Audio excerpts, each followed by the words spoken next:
Meus amigos, meus irmãos, o Centro Espiritual Universalista, o CEL da LBV, unifica neste final de ciclo todos os ensinamentos de Jesus em espírito e verdade, mas à luz do novo mandamento.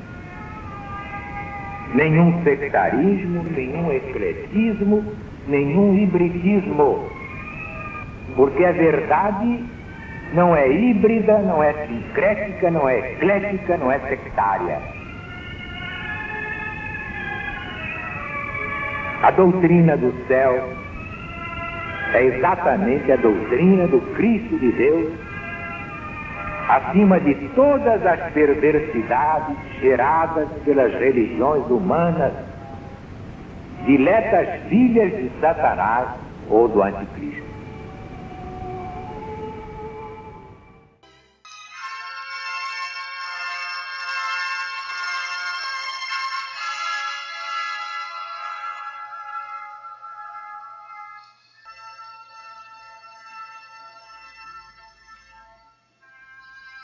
Doutrina do céu, Espírito da verdade.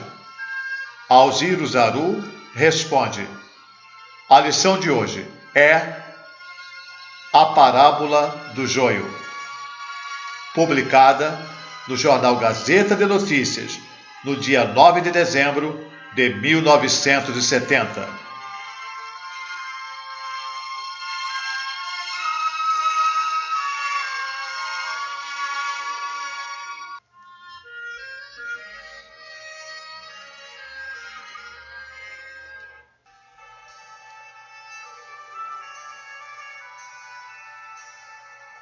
Os componentes do nosso posto querem a explicação da parábola do joio, na cruzada do novo mandamento no lar.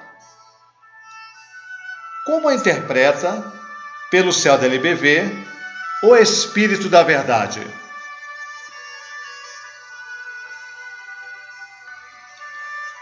Mateus, capítulo 13, versículos 36 a 43.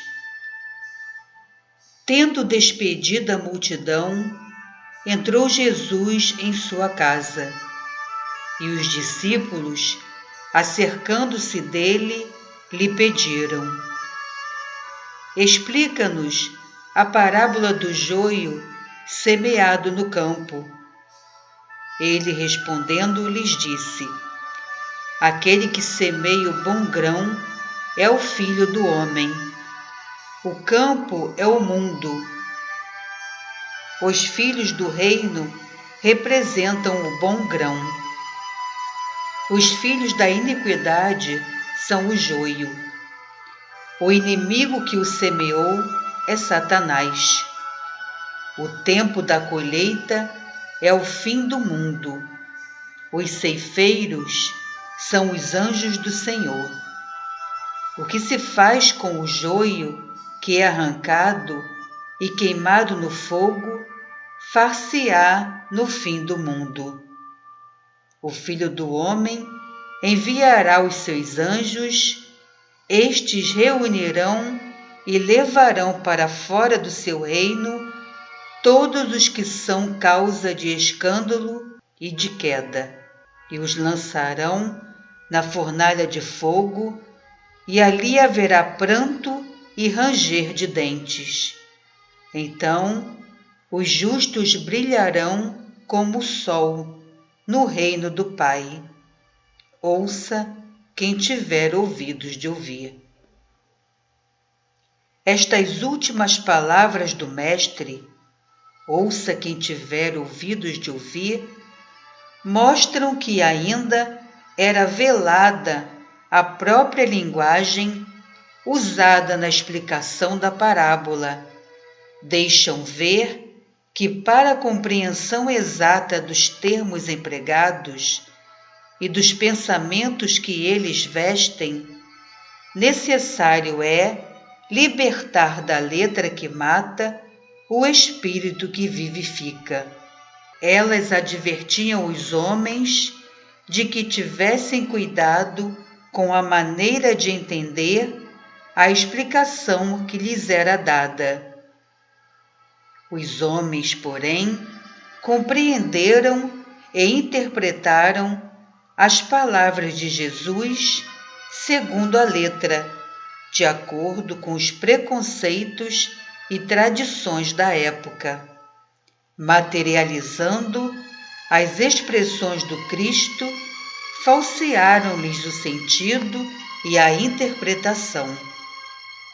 Mas a nova revelação que vos trazemos, à luz do novo mandamento, vem explicar o pensamento real de Jesus. Atenção para o versículo 37.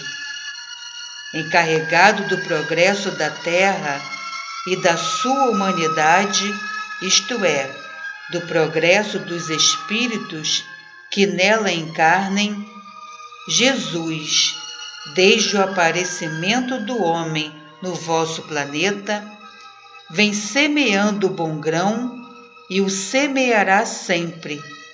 Sempre trabalhou e trabalha na obra da vossa regeneração, por intermédio dos espíritos que o coadjuvam no desempenho da sua missão.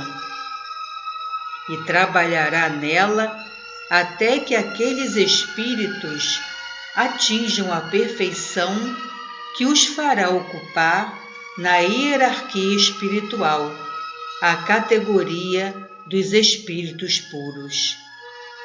Tendo vindo, pelas palavras que proferiu, pelos atos que praticou, pelos ensinos e exemplos que espalhou, traçar a via do progresso e assentar as bases fundamentais da regeneração humana. Jesus veio, é evidente, semear o bom grão. Chamando-se a si mesmo o Filho do Homem, lembrava aquela missão que aos olhos materiais era humana. Ao mesmo tempo, pela explicação velada que deu da parábola, apropriando as inteligências e as condições da época à sua linguagem, que pela letra atendia às necessidades do momento e pelo espírito atenderia às do futuro. Mostrava seu poder e sua soberania como representante de Deus, como tendo recebido do Eterno Pai a investidura de rei do vosso planeta, ao qual chama seu reino, como tendo debaixo de sua autoridade e as suas ordens os anjos do Senhor, como tendo todo o poder sobre a terra e bem assim sobre as gerações humanas, desde a primeira até a última, como sendo quem no fim do mundo fará que seus anjos reúnam e levem para fora da terra os filhos da iniquidade, simbolizados pelo joio, a quem os mandará lançar na fornalha de fogo, onde haverá pranto e ranger de dentes. Nessa ocasião, os filhos do reino, simbolizados pelo bom grão, já se havendo tornado justos, permanecerão no seu reino, brilhando como o sol. Versículo 38. O campo representa o mundo, isto é, o vosso planeta e a sua população. Os filhos do reino, simbolizados pelo bom grão, são os que tendem a progredir e se esforçam por consegui-lo. Os filhos da iniquidade, cujo símbolo é o joio, são os que cedem às más influências, por serem ainda maus os seus instintos. Versículo 39. Satanás, que semeou, semeia e ainda semeará na terra o joio, e que figura na parábola como sendo o inimigo. São todos os espíritos maus, do erro e da mentira, impuros, levianos, perversos, encarnados ou errantes, que, procurando exercer perniciosa influência sobre os homens, trabalham por lhes travar a evolução, fazendo-os evitar o bem e praticar o mal por pensamentos, palavras e atos. Em suma, trabalham por arrastá-los para fora das vias do Senhor.